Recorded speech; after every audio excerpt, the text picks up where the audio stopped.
Hello everyone, welcome back to the channel and thank you very much for joining me here again. And this weekend was an absolute dream for rugby fans. Honestly, some of the best games that I've seen thus far coming out of South Africa. This weekend around, and no victory for the northern teams. It was all the south, all the way.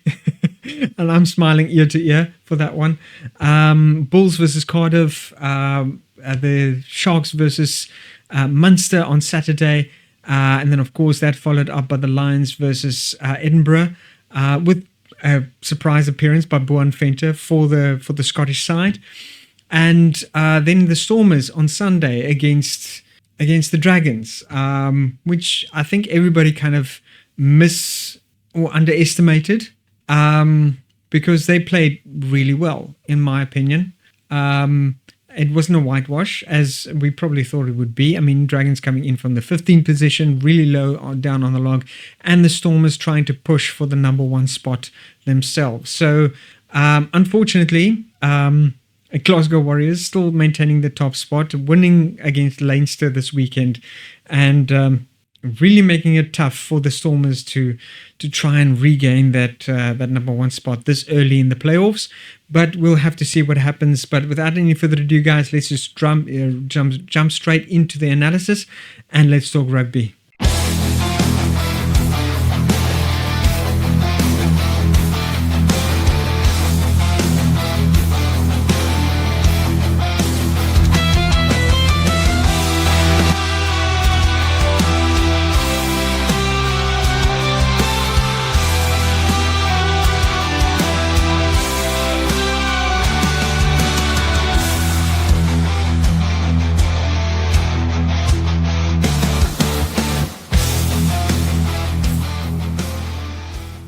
So yeah, kicking off this week with the Stormers versus the Dragons, although they played on the 22nd of March, the Sunday, the day just after most of the teams played, like the Lions, the Sharks, the Bulls. I think the Bulls already played on Friday, but this game had some serious and massive implications for both teams, really. The Stormers, because they really want to regain the number one spot that they enjoyed for about 8 weeks within the beginning of the season. And of course, they're playing at home in front of a home crowd. And nobody likes to lose in front of the home crowd. Ask the Bulls from last week. So the Dragons, coming in at number 15, they really don't have anything to lose. It's when you hit rock bottom, the only way you can go up is up. And that makes you kind of a dangerous team because you can literally pull out all the stops. You've got nothing to lose. If you hit the bottom of the log or second bottom from the log, what are you going to do? Are you going to go one place down? Shock horror. So what you're going to do is you're going to start pulling out all the stops. You're going to give it your all, because the only thing that can really impact you at this point is doing better. And of course, the Dragons didn't pull any numbers here. They really gave it their all. But the Stormers came out guns blazing, really showing us that they are serious. They are quite serious on regaining the number one spot, securing their place within the semi-finals and finals for this, or the top 8 for the URC this season, and hopefully grabbing the championship like they did in the very first season of the URC way back when they made history and being the first team ever to actually win the championship on this newly debuted championship to the world. And it was just absolutely, I was there. Well, I wasn't there, but I saw the game, and it was just absolutely beautiful. Probably one of the most proudest days of any Storm supporter's life. But yeah, like I said, Stormers came out all guns blazing. Sacha Feinberg-Mngomezulu securing 2 tries right at the beginning within the first half, and just making absolute magnificent plays. The first one being, off a really fantastic little chicken wing offload from Emile Khan, and going through to score the try, coming in with pace through the gap. And then the second one, similar, also off a very fantastic little chicken wing backward chicken wing by Imad Khan, taking the wide angle through to the try box, and then still getting it quite convincingly close to the poles over there, securing a very easy conversion for himself. And from being very dominant within the set pieces, the Stormers also, solidified their dominance there within the game, constantly keeping the pressure on, winning those scrum penalties over, kicking out into gaining territory in the Dragons' half. It was just absolutely magnificent to see. And then, of course, with their fantastic, functional and beautiful lineouts, I think it's about 100% lineout success rate. So really dominating from the word go. Sacha Feinberg-Mngomezulu also, not just making magnificent attack movements for the Stormers, but also two absolute desperate defenses and magnificent defenses from the Dragons. The one basically being the little chip and chase or grubber kick from the Dragons just close to the touchline, managing to direct it a bit more into the center of the field.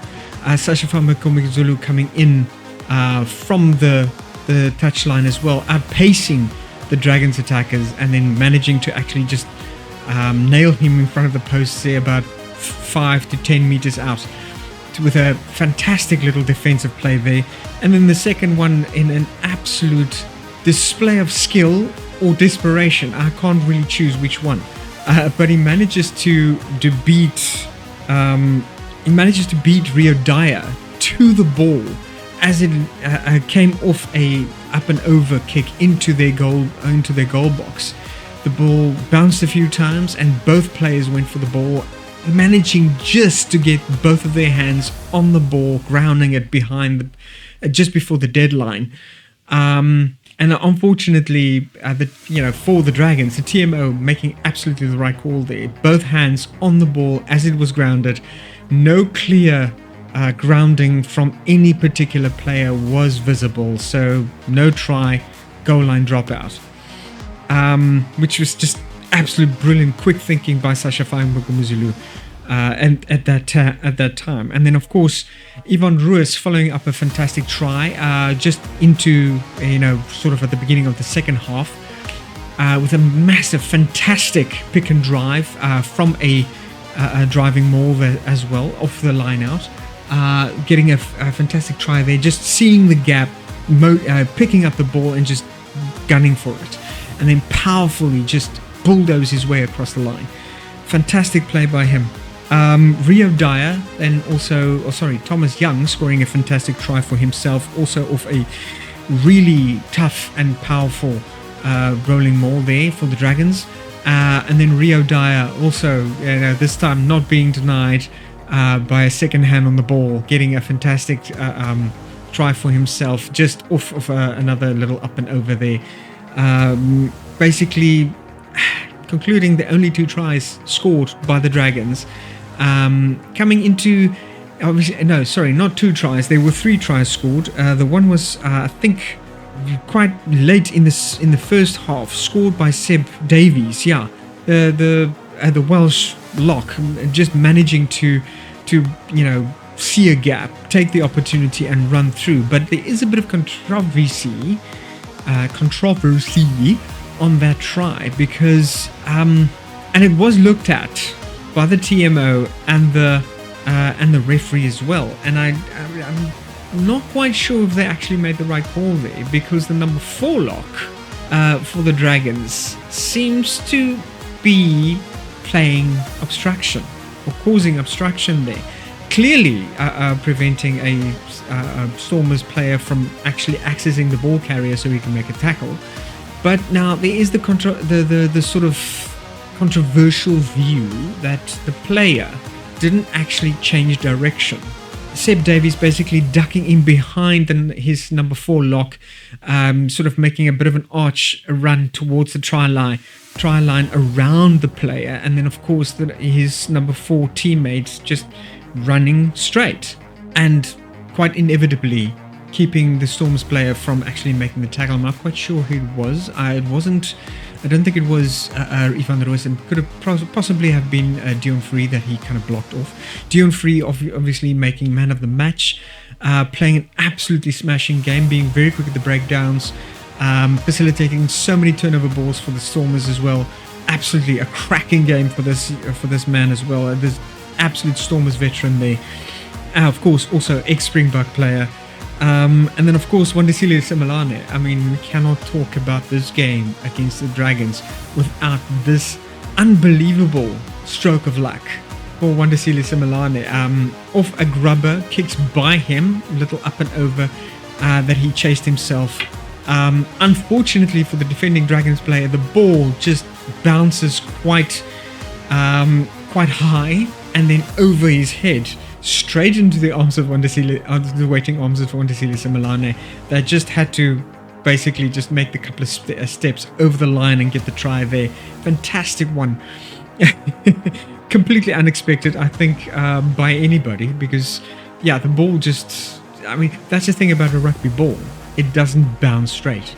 It's always all over the show. It's like it could literally be quite a mess to actually retrieve the ball off high up and over. But the Dragons kept fighting, and yeah, like I said, Rio Dyer making sort of a fantastic try, just showcasing immense skill and pace, and then of course fantastic finishing.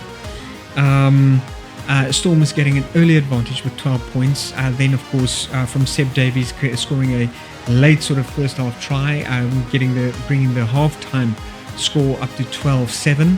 And then with the last two tries within the game that they scored, bringing the final score in full time up to 29-21. Just missing the losing bonus point, unfortunately for them. But they live to fight another day. This is round 13. There's, I think, about 4 rounds to go within the playoffs. So, yeah, still very much holding times for all the teams involved to try and fight their way into the top 8. And let the best teams win. But moving on now. So going on to the Sharks now, against Munster, also in the Shark Tank. Again, you know, nobody likes to lose on their home turf. But unfortunately, you know, even though with a very kind of shaky start, with Jordan Hendrickson basically kicking the ball, you know, at the kickoff, basically kicking it straight into touch, facilitating a scrum right in the middle of the field.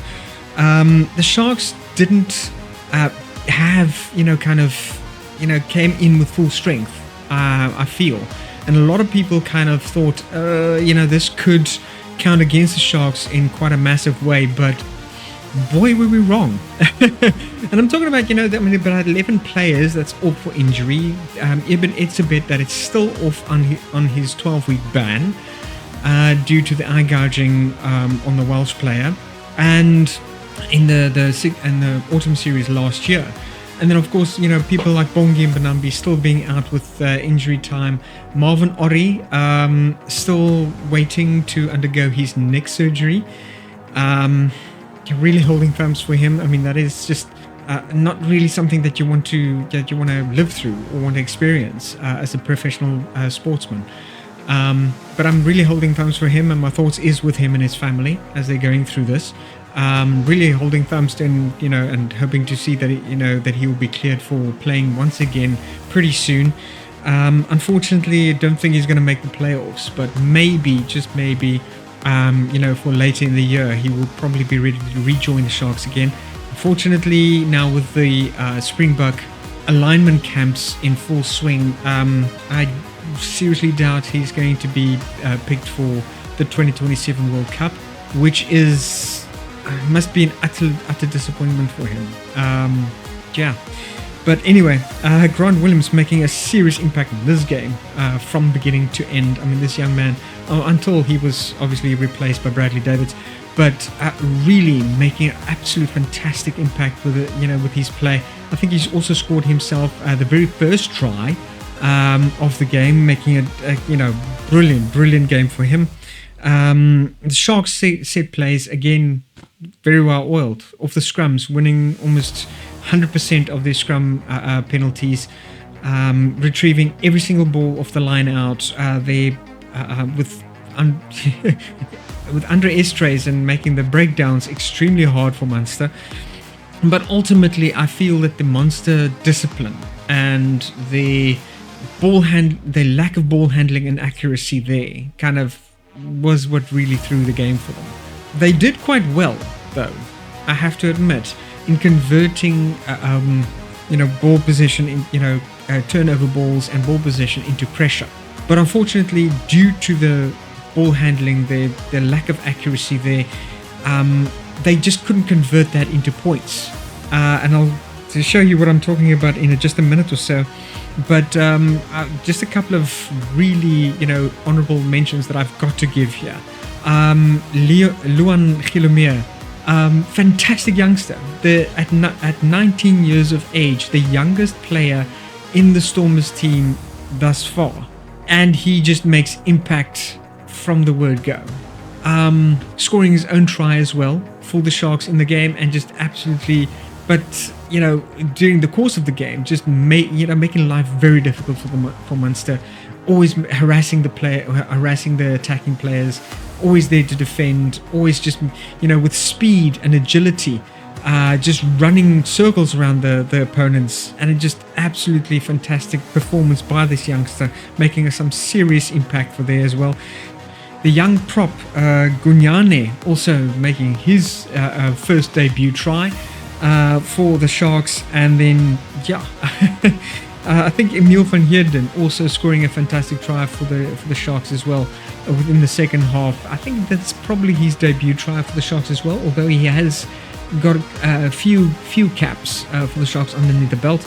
And of course, we have to mention the Leroux Malan, really controversial try within sort of the dying moments of the game. I believe it was like sort of almost like right at the end when he scores a really amazing try off a high ball.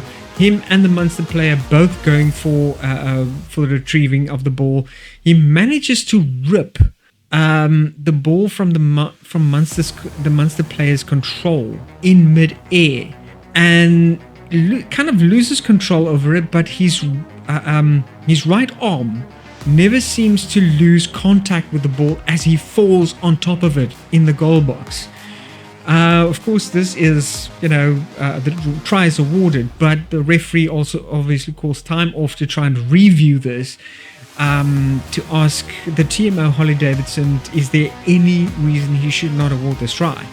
Holly takes a look at like every single angle into this game and concludes there is no clear separation between the hand and the ball, right up to the point where he actually grounds it underneath him, just sort of falls on it, and the try is awarded. So absolute fantastic game for these guys in the Shark Tank, and it's just really some brilliant rugby entertainment from the boys in black. And we can truly see the massive game that the Sharks had. The Munster going off into the second half 12-0, and then at full time, final score 14-0. So not a great day for Munster at all. But like I said, I'm still convinced that poor ball handling, really shaky set plays for the Munster crowd. And then also, Bernard would have definitely been through had he been able to control the ball off the long pass. But unfortunately, alas, wasn't to be. Right, now, so the Bulls not really having the start that they were hoping for, with Hardy basically scoring a try for Cardiff, getting it converted as well. But right after that, I think the Bulls kind of decided, right, got to tighten the defenses. And they did, quite brilliantly. With Lawrence getting a yellow card for a cynical infringement also really didn't help Cardiff at all, with Marcel Coetzee basically scoring a very, very hard fought and extremely powerful try for the Bulls straight after that. Then we're also seeing Pollard, doing very well with finding the gaps in the behind Cardiff lines, making the clearance kicks quite strongly, getting some much needed territory, or winning some much needed territory for the Bulls, keeping the pressure right on the Cardiff players the whole time. Grobelaar then, of course, off a fantastic driving maul from a line out, managing to get his try as well. Imbros Papier doing absolutely fantastic. I think he was eventually chosen as the man of the play of the match. And yeah, getting his try as well for the Bulls, which I think it was around about his 8th career try in the URC this season. But yeah, Bulls discipline not doing very well in the first half, but really tightening it up towards the second half. But it was ultimately, I think, Cardiff's sort of unforced errors that seriously cost them. And yeah, we see so many of these games go to absolute waste, or just some unfortunate losses suffered by these players simply because they're not keeping their discipline in check. Because their ball movement accuracy is not what it should be. And of course, like we saw with Munster, off a long pass, Bernard missing a crucial retrieving of the ball off the long pass too, because he would have won that. He would have made that try. I'm pretty convinced of that. Final score between the Bulls and Cardiff, 47. So as we can see, a solid defense can sometimes make all the difference for the team. Although Cardiff, made some really valiant attempts with quite strong line breaks as well, but unfortunately not able to follow through and actually convert that into points on the board. So now the Lions versus Edinburgh, and this was probably one of the most electrifying games of this weekend that I've actually witnessed. Brilliant rugby entertainment. Thank you very much to the Lions for delivering such an excellent performance. The Lions are quite energetic straight off the bat, and yeah, one can see why Mone van der Berg is called Krappies. Because he's just, there's a lot of agility there, there's a lot of dexterity, and this kid is probably small enough that he could weave his way through any kind of gap, just like Cheslin Colby. Krappies, of course, being the diminutive word for a crab in Afrikaans. So that is just, it really suits him. It suits him. Probably one of the smallest player within the team, aside from Hashim Pede. But yeah, playing an absolute brilliant and strong game. He did injure himself. I think one of the leg muscles got pulled sort of into the second half, walking off the field with a bit of a limp. And I'm hoping he's going to I hope it's just basically a pulled muscle, so they, probably won't keep him off the field for too long. Really making an impact for him, for the team there. Hewan Hall also being absolutely magnificent, finding the open spaces behind the opponents, making those clearance kicks felt, and then turning over territory advantage to the Lions the whole time. Really facilitating quite a few tries himself as well with the high balls. And then we were quite surprised to see Buan Venter making his face known there among the Edinburgh players. Formerly from the Bulls, he then transitioned over into the Springboks, played quite a few fantastic games in which he made some really strong tries of pick and drives and all of that. So yeah, hopefully, we're going to basically see him back in the green and gold, but now also signing, getting new obligations with the Edinburgh team there, and I'm hoping that's really the best move for him. I think it is. I think that's basically, you got to go where the money is, just like you're working any kind of job. Klabakanye's offside call. I think this was funny. As the ball goes, sort of down into contact, recycling it back to the scrum half for Edinburgh. As he passes the ball out, there's Klabakanyi standing right in front of him, looking kind of lost, as if he's not quite sure what he's doing there. And he's kind of like, oh shit, I kind of realized, I'm offside. So he, sort of starts walking back to his side of the field.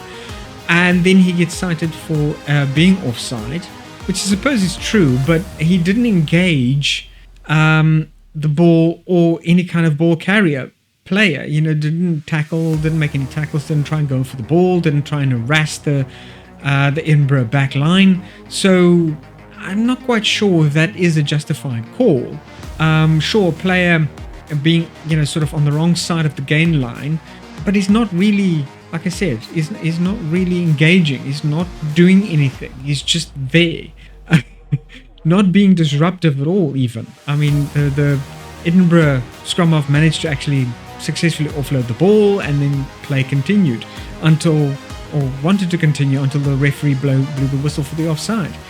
Now I know that the rule exists within World Rugby that it was beautifully employed by Italy against a England side quite some time ago, when if there's no binding within a ruck, your players can literally be anywhere because there's no ruck formed. This is a weird rule, but it's quite interesting how Italy actually employed that.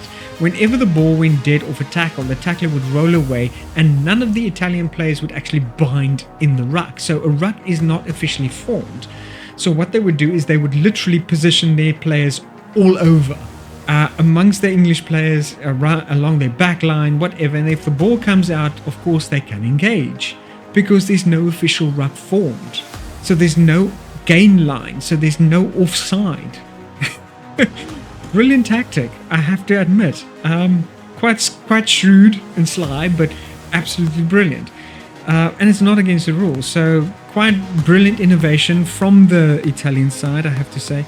But now again, coming back to the Ntlambakanye situation, if the player does not actively engage or harass or try and go for the ball at any stage while he's offside, can you really issue him a penalty for being offside? That's an interesting question. Please let me know your thoughts in the comments field below.